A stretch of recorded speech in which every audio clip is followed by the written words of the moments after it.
16-ാം തീയതി നടക്കാൻ പോകുന്ന IPL-ന്റെ മിനി താരലേലത്തിന് വേണ്ടി രജിസ്റ്റർ ചെയ്ത ചില പ്രമുഖ താരങ്ങളുടെ ലിസ്റ്റ് നമ്മൾ പുറത്തുവിട്ടിരുന്നല്ലോ. എന്നാൽ ഈ ഒരു ലിസ്റ്റിൽ ഓസ്ട്രേലിയൻ ഓൾറൗണ്ടർ ഗ്ലെൻ മാക്സ്വെല്ലിന്റെ പേര് ഉണ്ടായിരുന്നില്ല. അദ്ദേഹം ലേലത്തിന് വേണ്ടി രജിസ്റ്റർ ചെയ്തിട്ടിരുന്നില്ല.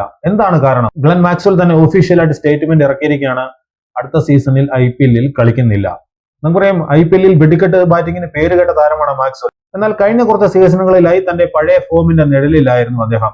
അടുത്ത സീസണിൽ അദ്ദേഹം ചെന്നൈയിലേക്ക് വരുമെന്നൊക്കെ റൂമറുകൾ ഉണ്ടായിരുന്നെങ്കിലും ആരെങ്കിലും അദ്ദേഹത്തെ ടീമിൽ എടുക്കുമോ എന്നുള്ള കാര്യവും സംശയമായിരുന്നു. 13 സീസണുകളിൽ 4 ടീമുകൾക്കായിട്ട് അദ്ദേഹം IPL-ൽ കളിച്ചിട്ടുണ്ട്. 2013-ൽ കിരീടം നേടിയ സമയത്ത് മുംബൈ ഇന്ത്യൻസിലൂടെയായിരുന്നു അദ്ദേഹത്തിന്റെ അരങ്ങേറ്റം. വ്യത്യസ്ത സീസണുകളിലായിട്ട് 3 തവണ പഞ്ചാബിന് വേണ്ടി കളിച്ചു, ഡൽഹി ക്യാപിറ്റൽസിന് വേണ്ടി കളിച്ചു. എന്നാൽ 2021 മുതൽ 24 വരെ RCB-ൽ കളിച്ച സമയത്താണ് അദ്ദേഹത്തിന്റെ ഫോം പാരമ്യത്തിലേക്ക് എത്തിയത്. കഴിഞ്ഞ വർഷം പഞ്ചാബിൽ 7 കളികൾ മാത്രമേ അദ്ദേഹം കളിച്ചുള്ളൂ, 48 റൺസും നേടി, 4 വിക്കറ്റും സ്വന്തമാക്കി. 141 കളികളിൽ നിന്ന് 155.15 സ്ട്രൈക്ക് റേറ്റോടെ 2819 റൺസാണ് അദ്ദേഹം IPL-ൽ നേടിയിരിക്കുന്നത്. അപ്പൊ ഇനി മാക്സിയുടെ വെടിക്കെട്ട് IPL-ൽ ഉണ്ടാകില്ല.